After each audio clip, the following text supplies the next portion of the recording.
Assalamualaikum warahmatullahi wabarakatuh. Waalaikumsalam.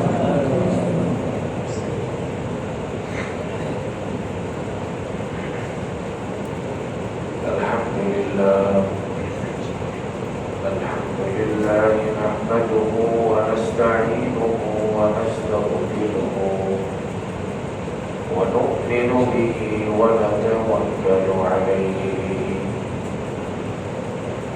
ونعوذ بالله من شرور أنفسنا ومن سيئات أعمالنا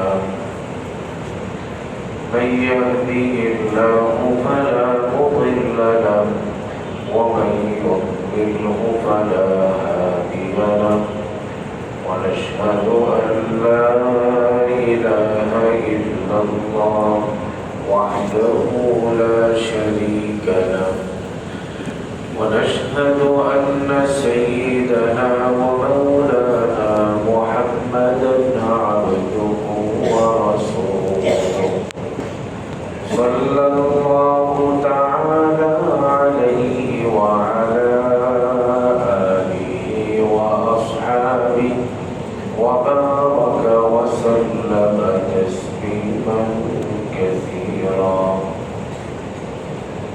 أما بعد فأعوذ بالله من الشيطان الرجيم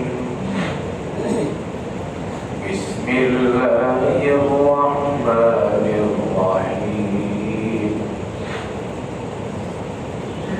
ومن الناس من يشتري لهو الحديث ليضل عن سبيل الله بغير علم ويتخذها هزوا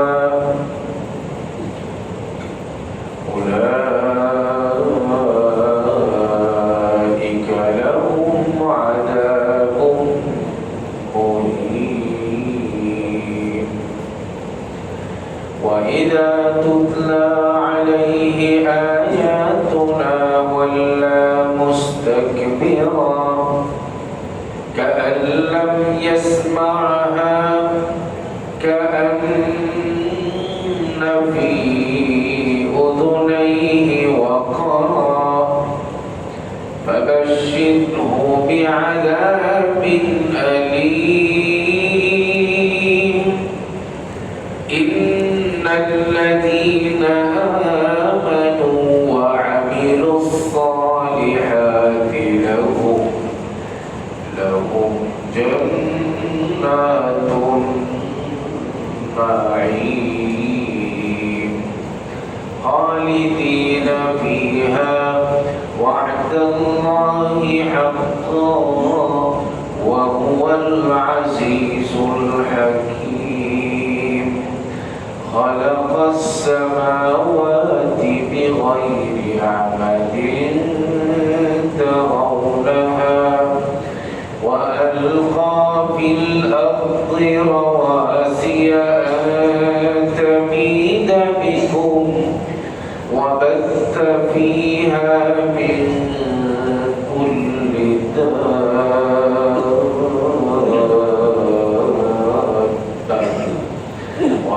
وأنزلنا من السماء ماء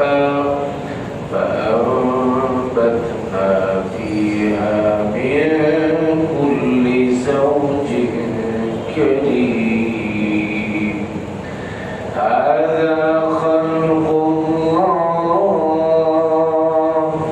فأروني ماذا خلق الذين من دونه بل الظالمون في ضلال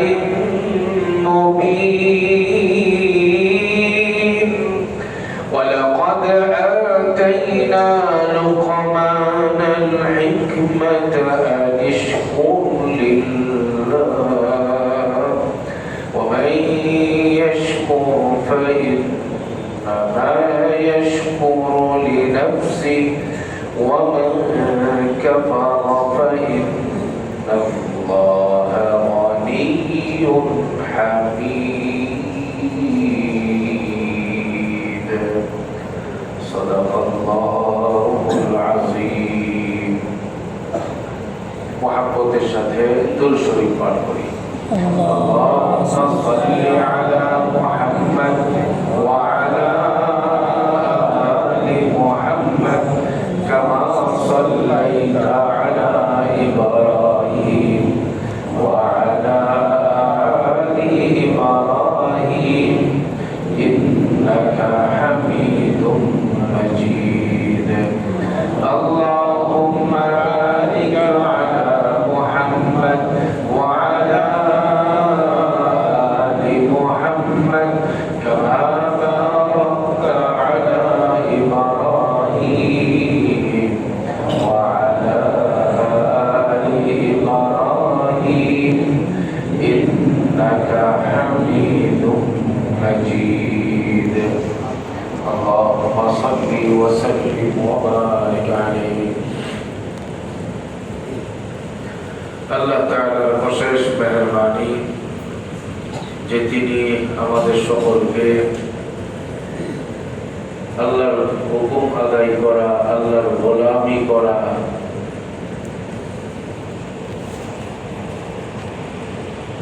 আল্লাহ তাআলার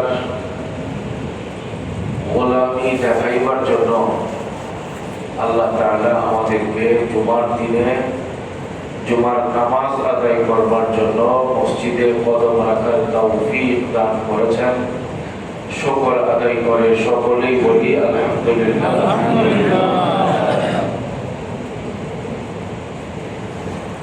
অনেকগুলো আয়াতে কারিমা আমি তিলাওয়াত করলাম সূরা লুকমান থেকে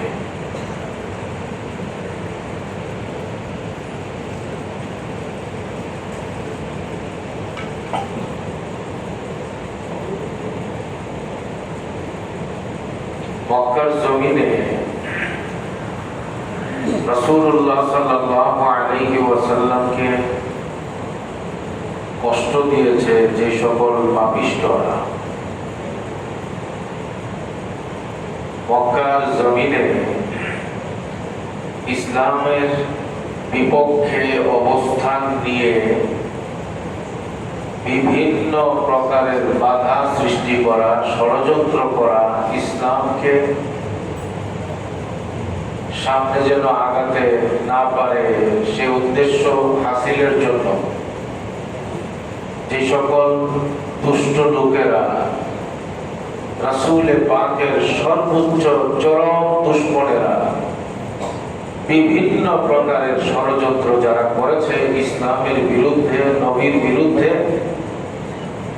মানুষকে বোকা বানাবার জন্য মানুষকে বিভ্রান্ত করার জন্য এর মধ্যে এক নম্বরের ক্যাটাগরিতে ছিল কিছু মানুষ এর মধ্যে অন্যতম দুশমন ছিল অন্যতম খবিস লোকটা ছিল নজর ইবনুল হারিস নজর ইবনুল হারিস সে ছিল বড় ব্যবসায়ী পৃথিবীর অনেক দেশ সফর করত বিভিন্ন দেশ সফর করা এটা ছিল তার একটা শখের বিষয় ইহুদ এবং নাসারা এদের সাথে মিলিত হতো এদের কৃষ্টি কালচার এদের সভ্যতা কোন জায়গায় কি বিরাজমান এগুলো খুব বেশি জানার চেষ্টা করতে ইহুদিদের বসবাস কোন জায়গায়, তাদের সভ্যতা এবং কালচার কি, খ্রিস্টানদের সভ্যতা কোন জায়গায়, তাদের কৃষ্টি কালচার সম্পর্কে জানা। আর এর জন্য ওর সুবিধাও ছিল, সুযোগও ছিল। ব্যবসার কারণে বিভিন্ন দেশে যাইত, কখনো যাইত পারস্যে, কখনো যাইত মুলকে শামে, কখনো যাইত ইরাকে, কখনো যাইত রোমে। বিভিন্ন জায়গায় তার যাওয়া আসা ছিল। সে সকল এলাকায় গিয়ে বিধর্মীদের রাজা প্রজাদের ইতিহাস, বিভিন্ন রকমের বীর পুরুষদের ইতিহাস, ইয়াহুদ নাসারাদের বিভিন্ন রকমের ইতিহাস, কৃষ্টি কালচারের বিষয়গুলো সে খুব আয়ত্ত করত, রপ্ত করত।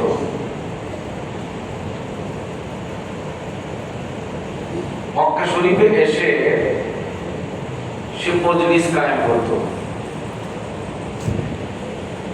আর মজলিসের মধ্যে সে বলতো, মা মুহাম্মদ বিআহসানা হাদিসান মিন্নি। তোমরা কিসের মুহাম্মদের কথা শুনতে যাও? মুহাম্মদের যে আমার বক্তব্য এবং আমার উপস্থাপনা অনেক বেশি চমৎকার। মুহাম্মদ সাল্লাল্লাহু আলাইহি ওয়াসাল্লাম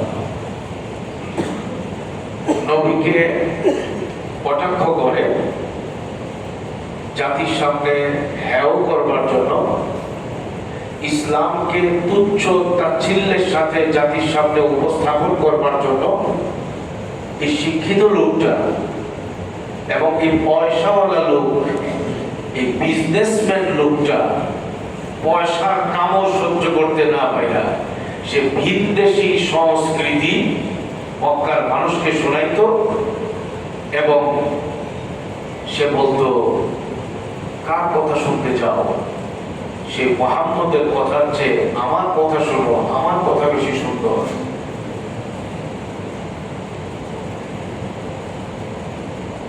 সে ছিল শয়তান ও কুরাইশ। মক্কার কুরাইশ যারা ইসলামের দুশমন ছিল, এদের মধ্যে সবচেয়ে বড় শয়তান ছিল এই লোকটা, যে বাহির থেকে বিভিন্ন গল্প কাহিনী আমদানি করে মানুষকে শোনাইতো কোরআনের এগেনিস্টে, এগুলোকে প্রমাণ হিসাবে পেশ করার চেষ্টা করত, ইসলামের বিপরীতে দাঁড় করাবার চেষ্টা করত। তার জঘন্য পরিস্থিতিটা এমন ছিল, রাসূলুল্লাহ সাল্লাল্লাহু আলাইহি ওয়াসাল্লাম কোন মজলিসে যখন বসতেন কোরআন তিলাওয়াত করবার জন্য, মানুষকে শোনাইবার জন্য, আল্লাহর কথা বলার জন্য, ইসলামের সৌন্দর্য তুলে ধরবার জন্য, ওই মজলিসের নবীর পিছনে দাঁড়ায় থাকতো এই দুষ্ট লোকটা। নবীর পিছনে দাঁড়ায় দাঁড়ায় বলতো, ওনার কথা তোমরা কেন শোনো? এর চেয়ে সুন্দর কাহিনী আমার কাছে আছে। সে বিভিন্ন রাজা বাদশাদের কাহিনী একের পর এক সে চমৎকার করে উপস্থাপন করত। তার উপস্থাপনা সুন্দর ছিল এবং সে বলে সব আরব যারা নবীর সামনে বসতো তাদেরকে বলতো, এই নবী যা বলে, এই নবী যা তিলাওয়াত করে, এই সবগুলো নবী নিজে লিখে, নিজে তৈরি করে তোমাদের সামনে পেশ করে। আমি এইরকম আয়াত, এইরকম বিষয়বস্তু আমি নিজেও তৈরি করতে পারি। এই সবগুলো নবীর বানানো গল্প কাহিনী।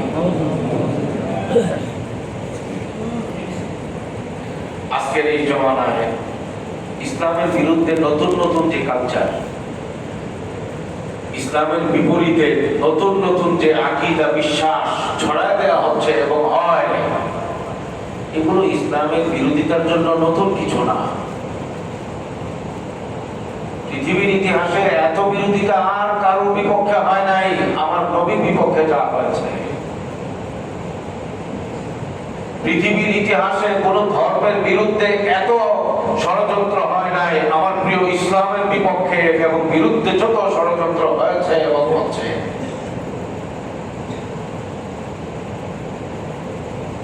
وقالوا أساطير الأولين اكتتبها فهي تملى عليه بكرة وأصيلا قل أنزله الذي يعلم السر في السماوات والأرض قل أنزله الذي يعلم السر في السماوات والأرض لولا أرسل إليه ملك فيكون معه نذيرا قل أنزله الذي يعلم السر في السماوات والأرض الله تعالى بولن وقالوا أساطير الأولين اكتتبها فهي تملى عليه بكرة وأصيلا হে নবী মক্কার কাফেররা আপত্তি করে আর বলে যে এই কোরআন নাকি সকাল বিকাল লেখা হয়, আপনি নাকি তৈরি করেন। আল্লাহ তাআলা বলেন قل أنزله الذي يعلم السر في السماوات والأرض হে নবী সবাইকে জবাব দিয়ে জানায় দেন এই কোরআন সে আল্লাহর পক্ষ থেকে নাযিল হয়েছে যে আল্লাহ আসমান জমিনের সব গোপন বিষয়গুলো সবচেয়ে বেশি জানেন।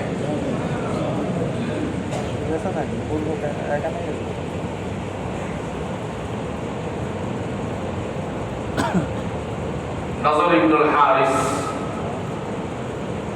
সে বিভিন্ন দেশের সংস্কৃতি দিয়ে ইসলামের ধ্বংস ঘটাবার চেষ্টা করত।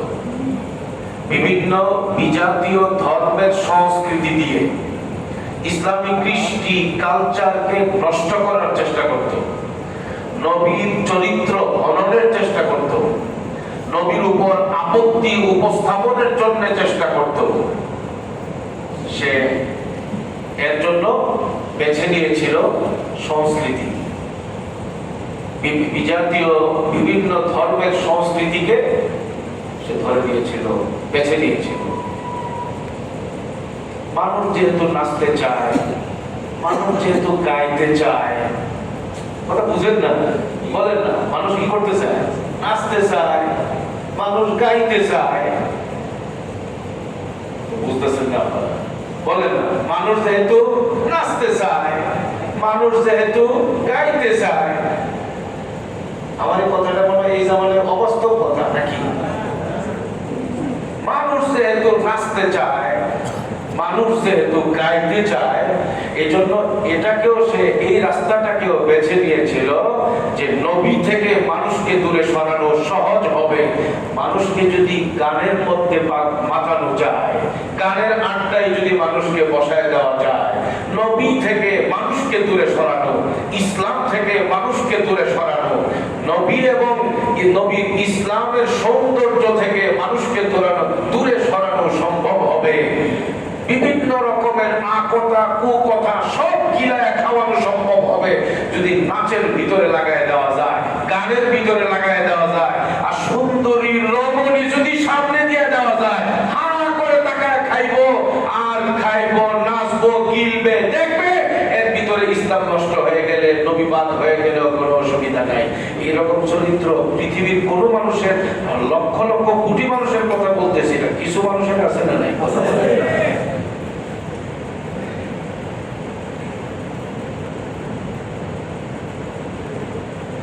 সে তার এই নিকৃষ্ট চরিত্র চরিতার্থ করার জন্য নজর ইবনুল হারিস সে আরেকটা নিকৃষ্ট কাজ করত। সে যখন ব্যবসা বাণিজ্য করে আসতো দেশে, আসার সময়ে বাদ্যযন্ত্র কিনে আনতো। এক তারা, দুই তারা বাদ্যযন্ত্র আছে না, আরো কত কিছু আছে। শাহবাগে যারা বাজায় এরা কিন্তু পারবো, কথা বুঝেন না। পয়লা বৈশাখে যারা বাজায় তারা বুঝতে পারবো।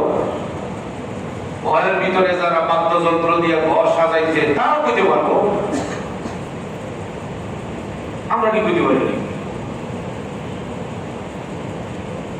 বাদ্যযন্ত্র এই নজর ইবনুল হারিস কিনে আনতো। আর নাচার জন্য, গাওয়ার জন্য সিঙ্গার হিসাবে মেয়ে কিনে আনতো। মেয়ে যারা গাইতে পারতো, যারা নাচতে পারতো। কথা বুঝতেছেন নাকি? সবগুলো সে আনতো বাহির থেকে। তার পয়সা ছিল, পয়সার কামড় আছে তো, বলেন না? পয়সার কামড় আছে না? পয়সার কামড়ে কেউ মক্কা শরীফ যায়, আবার পয়সার কামড়ে কেউ গানের আসর জমায়। কথা বুঝেন না? পয়সার তো কামড় আছে। কারো পয়সা তারে কামড় দেয়, জান্নাতের দিকে সে দৌড়ায়। আর কারো পয়সা তাকে পাগল বানায়, সে বিভিন্ন স্টারের মধ্যে মেয়ে দিয়া, নারী দিয়া, গানে, মদ ইত্যাদি দিয়া জাহান্নামের আসর জমায়। এরকম আছে না নাই? কথা বলেন।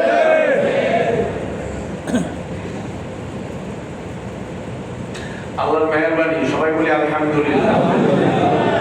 আমাদের উত্তরের ভিতরেই পয়লা বৈশাখের দিনে মেলা যখন জমছে, ওখানে টিকিট বিক্রি হয়। পরে আমাদের এখানকার মুসল্লিদের কাউকে বলছে টিকিট কিনে, বলে টিকিট কিনতাম না, হারাম। কেউ হুজুরে বয়ান করছে নি?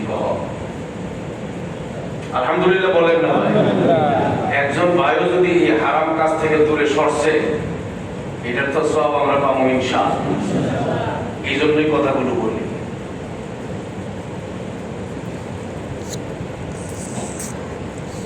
ইয়া আল্লাহ। ومن الناس من يشتري لهو الحديث ليضل عن سبيل الله بغير علم ويتخذها هزوا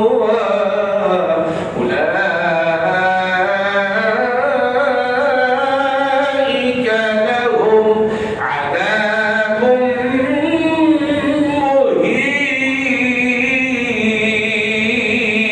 مهين. নজর ইবনুল হারিস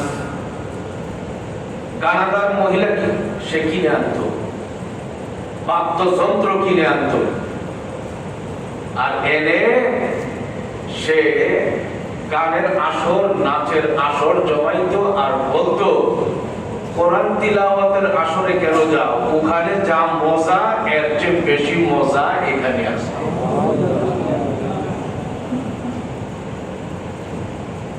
আল্লাহ তাআলা বলেন, আয়াত নাযিল করে দিয়েছে তার ব্যাপারে, ওয়ামিনান নাসি মান ইয়াশতারি লাহওয়াল হাদিস।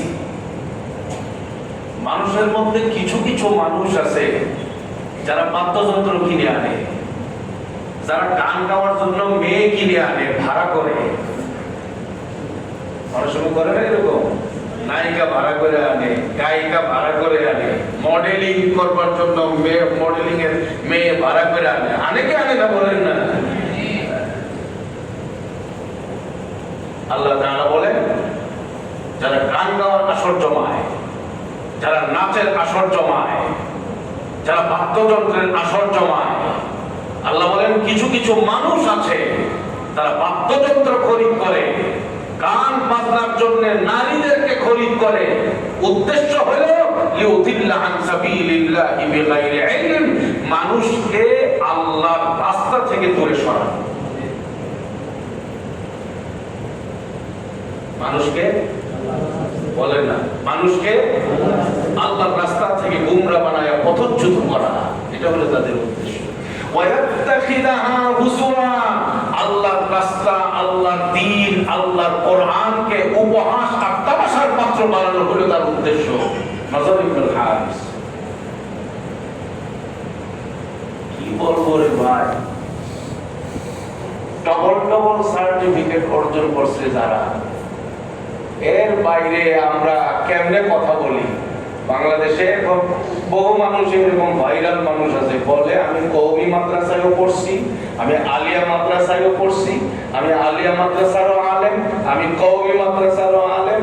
পরে দেখা যায় যে নারী মেয়েটে নিয়ে আসা, সে এটার পয়লা বৈশাখে একসঙ্গে সব বিপ্লবের নামে যারা প্রসিদ্ধ অনেক সব একসাথে বৈশা, ছেলে মেয়ে নাচতেছে গাইতেছে।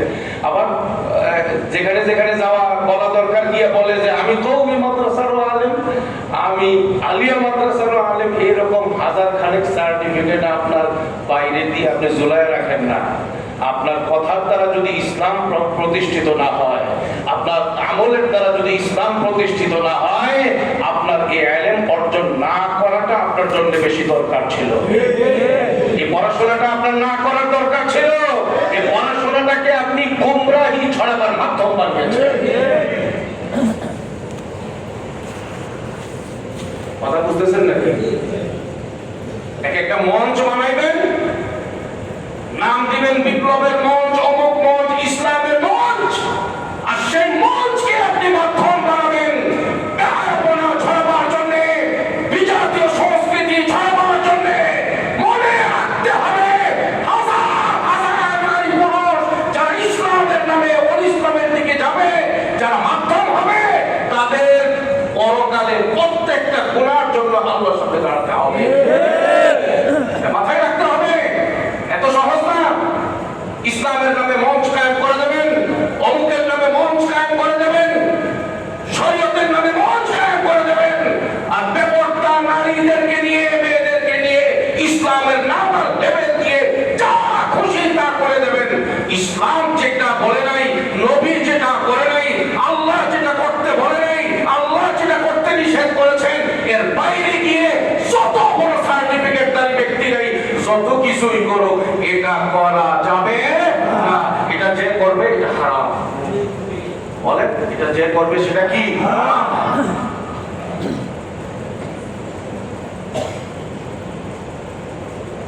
মাথায় রাখবেন সব সময়, ওই কেউ একটা সুন্দর মতো গজল গাইতে পারলেই বড় আলেম হয়ে যায় না। এটা মাথার মধ্যে রেখে, কেউ কবিতা লিখতে পারলেই পৃথিবীর শ্রেষ্ঠ আলেম হয়ে যায় না। ইলমের গভীরতা এক জিনিস, আর গজল গাওয়া আরেক জিনিস। কথা তো বুঝতেছেন না? বলেন, কবিতা গাওয়া এক জিনিস, কবিতা লিখতে পারা আরেক জিনিস, কবি হওয়া আরেক জিনিস, আর ইলমের গভীরতায় পৌঁছে বড় আলেম হওয়া আরেক জিনিস। আমার কথা বুঝতেছেন আপনারা? বড় বড় আলেম তারা কি করে, তাদের চলাফেরাটা কেমন, এগুলো দেখতে হবে, বুঝতে হবে, না হয় উপায় নাই। মডার্নের নামে, আধুনিকতার নামে যা যা নতুন করে একটার পর একটা আসতেছে, নতুন নতুন ইসলামের কৃষ্টি কালচারের নামে কবি টবির মাধ্যমে যা যা আসতেছে, 2 দিন পরে আসল ইসলাম খুঁজে পাওয়া যাবে কিনা সন্দেহ আছে। ومن الناس من يشتري لهو الحديث ليضل عن سبيل الله بغير علم ويتخذها هزوا أولئك لهم عذاب مهين।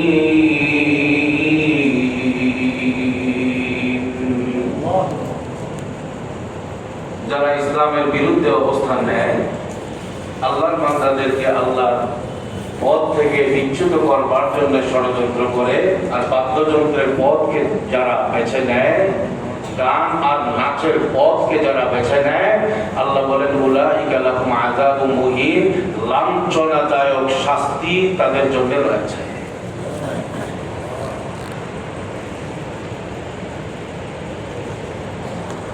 সাহাবাদের জামানায়, হযরত আবু বকরের জামানায়, হযরত উমরের জামানায়, হযরত ওসমানের জামানায়, হযরত আলীর জামানায়, পরবর্তীতে তাবেঈনদের জামানায়, তাবেঈনদের জামানায়, ইমাম বুখারী, ইমাম মুসলিম তাদের জামানায়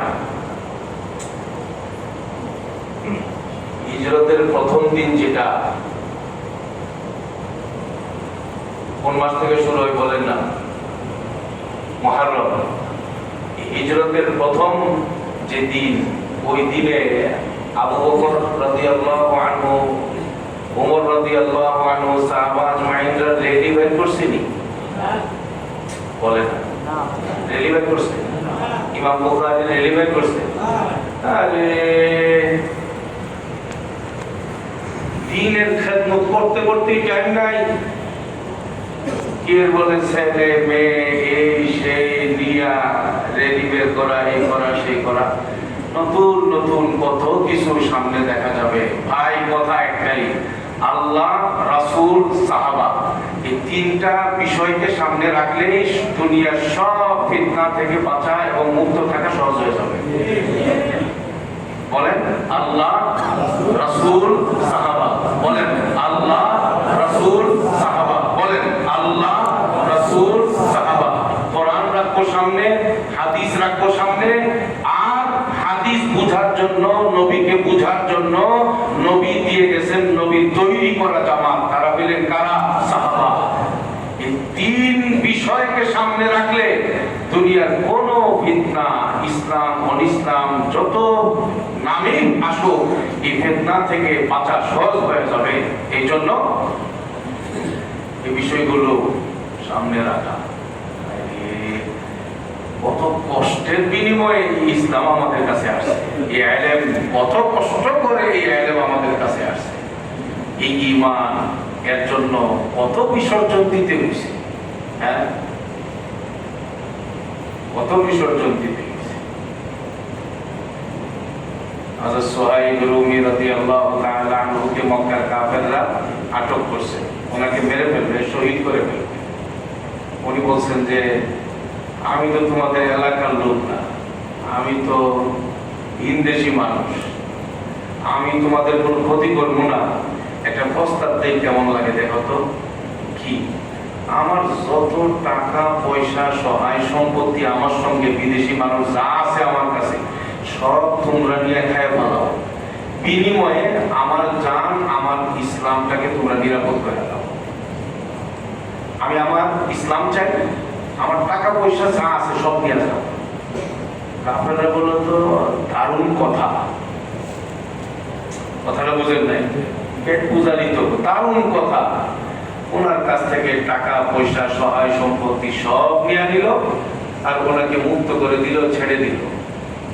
উনি ইসলামের জন্য, ইমানের জন্য এই কোরবানি, এই বিসর্জন দেখাইলেন যে যা ছিল সব দিয়ে দিছে, আর বলছে যে সব নিয়ে যা, আমার ইসলামটা দিয়ে দেয়, আমি যেন স্বাধীনভাবে সুন্দর মতো ইসলাম পালন করতে পারি। তারা সবাই ছেড়ে দিল ওনাকে, আর উনি বললেন আমাকে মক্কা থেকে নিরাপদে যাওয়ার জন্য রাস্তা করে দিতে হবে। তারা বললেন কোনো অসুবিধা নেই, পয়সা যেহেতু দিচ্ছেন এটা তো হালাল করতে হবে না, যান আপনি।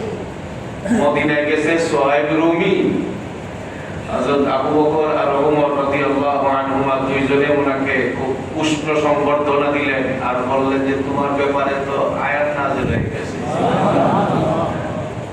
কি ব্যবসা করলা তুমি? তুমি তো ব্যবসা করলা, আয়াত তো নাযিল হয়ে গেছে, তাই না? وَمِنَ النَّاسِ مَن يَشْرِي نَفْسَهُ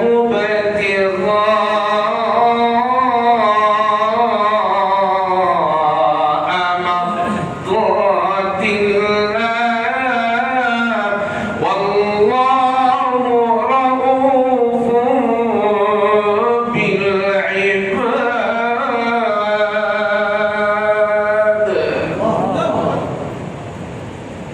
আল্লাহ তাআলা বলেন মুমিনান নাস, মানুষের মধ্যে কিছু মানুষ এমন আছে যে মানুষটা ইয়াশরি নাফসাহু বিতিগা, তার নিজকে, তার জান, তার মাল এই সব বিক্রি করে দেয় ইবতিগা আমারদাতিল্লাহ, একমাত্র আল্লাহকে খুশি করার জন্য। সুবহানাল্লাহ।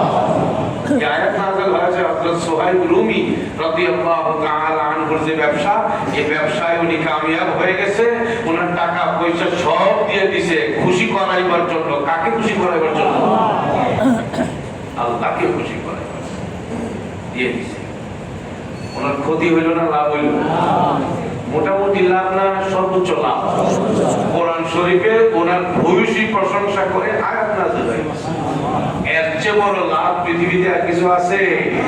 না দেখছি জীবনে, না আত্মীয়তার সম্পর্ক আছে তার সাথে, কিন্তু আজকের এই তাকওয়া মসজিদের মিম্বরে ওনার শানের নাযিল হওয়া সে আয়াত তিলাওয়াত হইতেছে। ওনার সেই সোনালী ইতিহাস আলোচনায় আসতেছে। এর চেয়ে বড় সৌভাগ্য পৃথিবীতে আর কিছু হতে পারে না।